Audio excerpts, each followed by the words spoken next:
Hi everyone, it's Rachel Gerber here, Denominational Minister for Youth and Young Adults for Mennonite Church USA, and also the editor of The Gathering Place, which is an online community for Anabaptist youth leaders to learn via Connect. And you can join The Gathering Place community at www.thegatheringplace.us. Every month at The Gathering Place, we focus on a new theme, and everything we do throughout the month hinges upon this theme. And so today, in this podcast, we have been talking about sexual abuse prevention this month, and I'm thrilled to have Nancy Kauffman, who is part of my team at the Leadership Development Office with Mennonite Church USA, who has been working very closely with sexual abuse, misconduct prevention. And Nancy, welcome to the Gathering Place podcast today. Well, thank you, and hi to everyone who will be listening to this. Yeah, absolutely. Well, thanks for taking some time today to talk with us about this. And as we get started, do you want to give us a little bit of background or tell us about these projects that you're working on through the office? Okay, the one project that we have been working on since 2014 was an update of the document Ministerial Sexual Abuse Policy and Procedure. Misconduct. Okay, sorry. Ministerial Sexual Misconduct Policy and Procedure. I only got it right. It was developed in 2000 by some church leaders back then, and it was the first policy and procedure put into place to deal with sexual misconduct or other ethical issues of pastors within the Mennonite Church. In 2014, Karen Martin Zimmerly from Mennonite Church Canada and Terry Hsu, Director of Leadership Development, and myself began this process of updating the policy and procedure. We felt that it had worked well for us on the whole, but over 14 years, there's a lot of things that we have learned and wanted to improve and update the policy procedure. I can go into some of those things that we particularly were wanting to deal with. Do you want me to do that? Well, why don't you tell us first about why it's important to have a policy and procedure in place? Mm-hmm. Well, what happens, and when I first began my ministry, I've been in ministry now for 35 years, and I remember serving on a ministerial leadership committee within our conference when we had two major complaints against two major leaders in our conference, and there was no policy and procedure to put in place, and so we were having to invent the wheel, and we discovered that when you do get an accusation towards the pastor, that is a high anxiety time, both for the pastor, for the complainant, the victim of the accused, for the congregation, like, how dare you question our wonderful pastor that we love, and then others saying, how could you possibly let this person continue on in ministry? And so to have a fair and balanced procedure and a very clear procedure that is consistent no matter who is being accused of the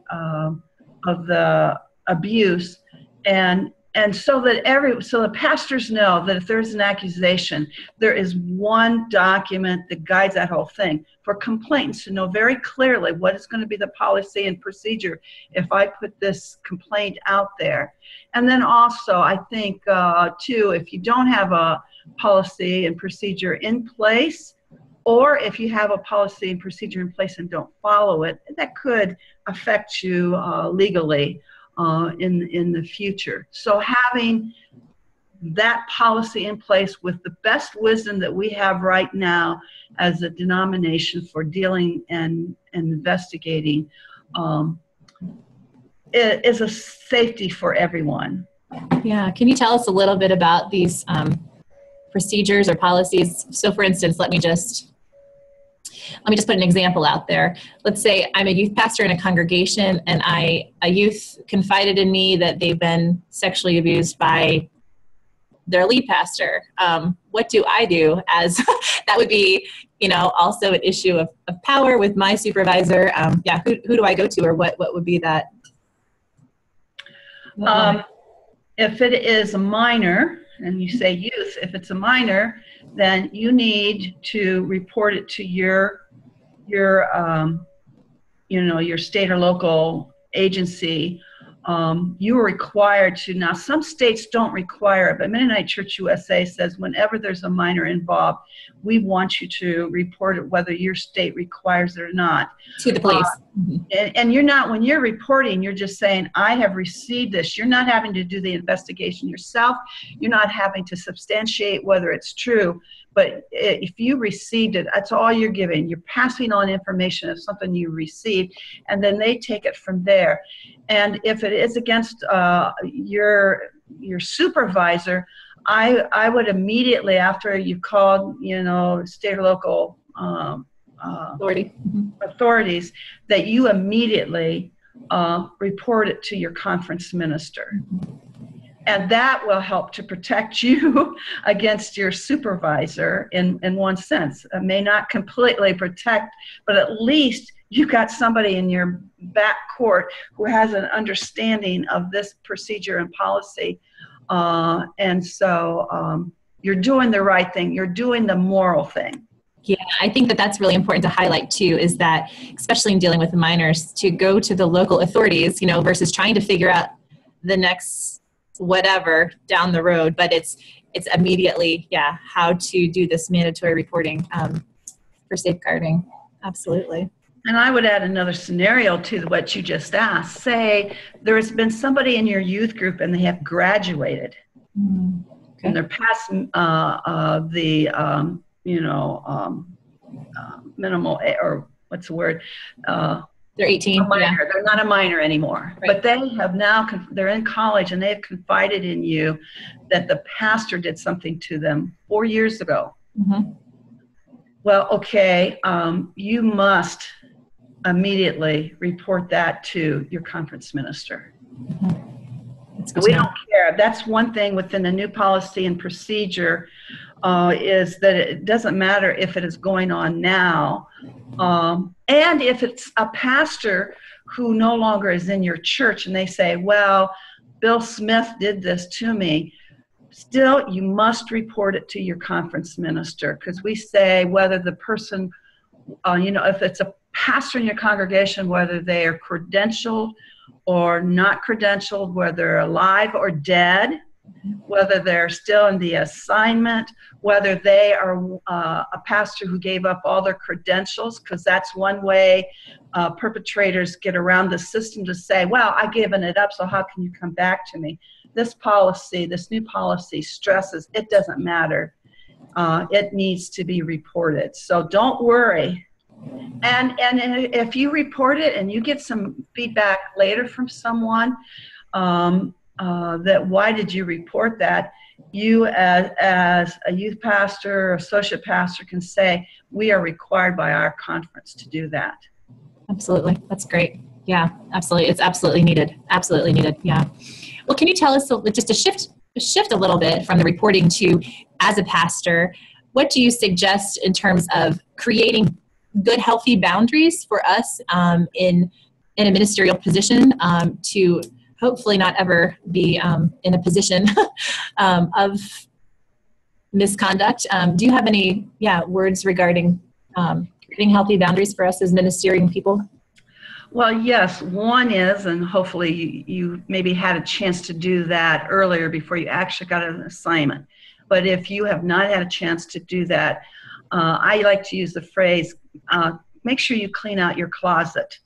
And when I say that, what I mean is, if you have been a victim yourself at one time by an abuse, but you've never told anybody, you've never dealt with what that has done to your heart, mind, and soul, I would beg you to get counseling immediately. That's a strength, to get counseling on that, to deal with that. Because, and the reason I say, if you don't deal with what you had happen to you internally, you may think you can keep it secret.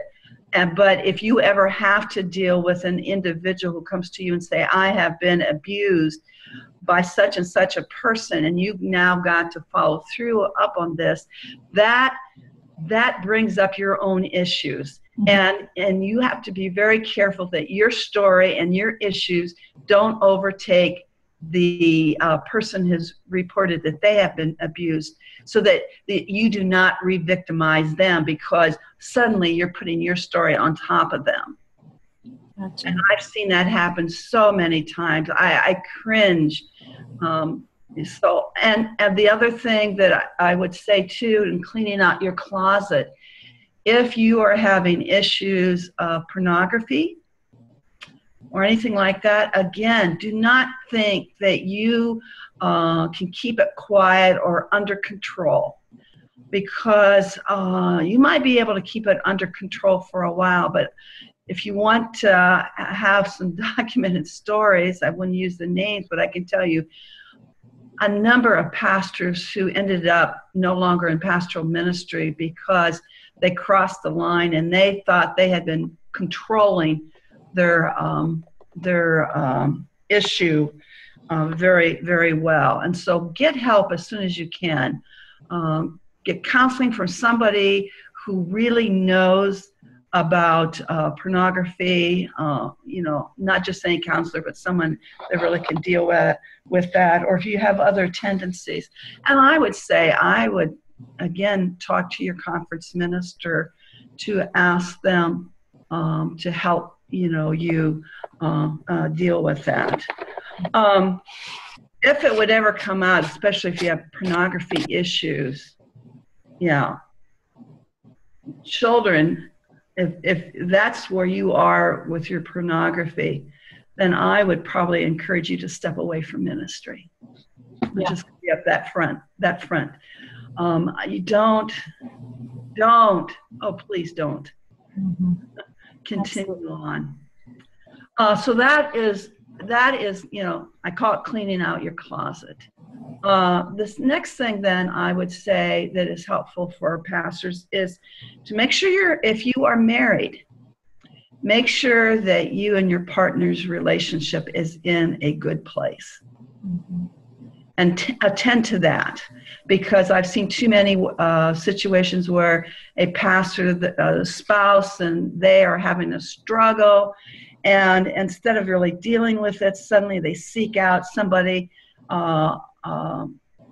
from the opposite gender to confide in. And if you are ever confiding in someone first over your spouse, then that tells you your relationship is in trouble. And so paying attention to that.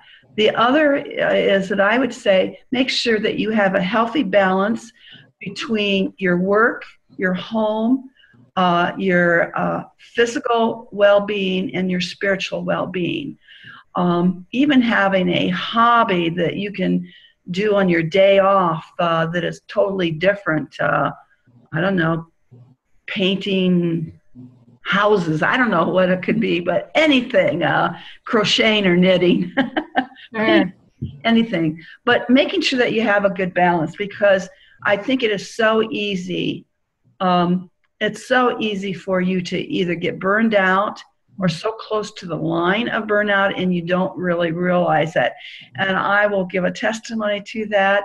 About a month ago, I was so close to burnout dealing with sexual misconduct issues that I didn't catch it and suddenly realized the way I was acting out. And so, boy, I took a vacation immediately. I talked to someone to help keep me accountable. I did a number of things to help bring me back to being centered in that. And that I'm telling you that, and I've been in ministry for 35 years, and I've talked about this, and still it is so easy to get to the edge and not realize it when the intensity is high. And when you're having to deal with abuse cases in your congregation or whatever, that intensity, you cross the line sooner than you think you do. You think the boundary is way out there, and it's a lot closer to you than you think that you might be crossing. And I think another thing is when you aren't able to articulate what you like to do for play, that's probably a red flag too, that you need to invest a little bit more in playing in your life, you know? Mm-hmm. Yeah, take dancing lessons or I don't know, take cooking lessons. It's amazing what you can do. And it is amazing when you push yourself out into some of those other areas. It makes for good stories later in your sermons and what you learn in that new hobby or whatever. It helps to stretch your mind and in good ways. I would say the other thing too is take training on understanding abuse, effect that it has on victims, an understanding of perpetrators, an understanding on grooming, and allow yourself to take more, even though you've taken one session or two sessions on boundaries, take more sessions on that. I think especially the boundary, I think where we have been caught in the Mennonite church a little bit is that, okay, so long ago we had an understanding of boundaries. Well, now with social media, texting, blogs, you name the situation, that has increased. We have not understood. I would say we as a church have not understood. I am all for technology, and believe me, I will try to get the latest of the latest, although I'm slowing down. I'm trying to get the latest of the latest because it's always more expensive. But I am always interested in technology, and it's going to be here to stay. But how do we use it in light of our faith? And I think there have been individuals who have been caught because of that. And here's another one. When I talked earlier about making sure that you're healthy with your spouse, I can't tell you how many individuals that I have become aware of who have developed relationships with persons of the opposite sex. And I keep saying the opposite sex, obviously if you're not, if you're into LGBTQ, then it would be someone of your own sex. But the idea that you can develop this relationship with this individual and that it's not having an affair. We need to expand our understanding of having an affair. And I move the having an affair all the way back to when you want to tell somebody first before your spouse about something good or something bad that's going inside of you, and you have somebody in mind quickly that you go to because your spouse, in quotes, doesn't understand. Well, of course I'm never going to understand because you don't share it with them. But then that's having an affair. So that's my definition. I think that's helpful. I think that's really helpful. And those were some really clear ways that we can work at creating good, healthy boundaries in our own life. So thanks for that. Our time's almost up, Nancy. And I just have a final question is what do you want every church worker or church leader to know? What do you want to say to them regarding sexual abuse, misconduct, prevention? What's your final word? We've worked with this a long time now, and we're so grateful for this important work, but we do recognize it is challenging. But what do you want to say to everyone? Don't be naive as a congregation that it can happen in your church. Some of the things I said earlier, make sure that you truly understand. I mean, in particular, and I'm hitting this pretty hard right now, is understanding the behaviors of perpetrators. I wrote an article for on Mennonite USA website back in May that talks in general about perpetrators, and I wouldn't, I'm not trying to promote myself, but we'll link it. We'll link it to this one. Sure. Yeah, I think it's pretty important, and that is just skimming the top of that, because I've seen the damage that it has done to individuals. And the other thing is have a healthy understanding of grace, forgiveness, accountability, confronting, and empower yourself to be bold, to do the morally right thing. I think when we say in our prayer, the Lord's Prayer, your kingdom come, your will be done on earth as it is in heaven, we pray that daily. And you as a pastor, you're entrusted with these youth and young adults in your midst, and thinking about, you want to have a healthy understanding of what's going on. You want to have youth. You want to empower your youth to be able to stand up for themselves in good ways, and to understand that God does not intend for anybody. There's no justification in our theology for abuse.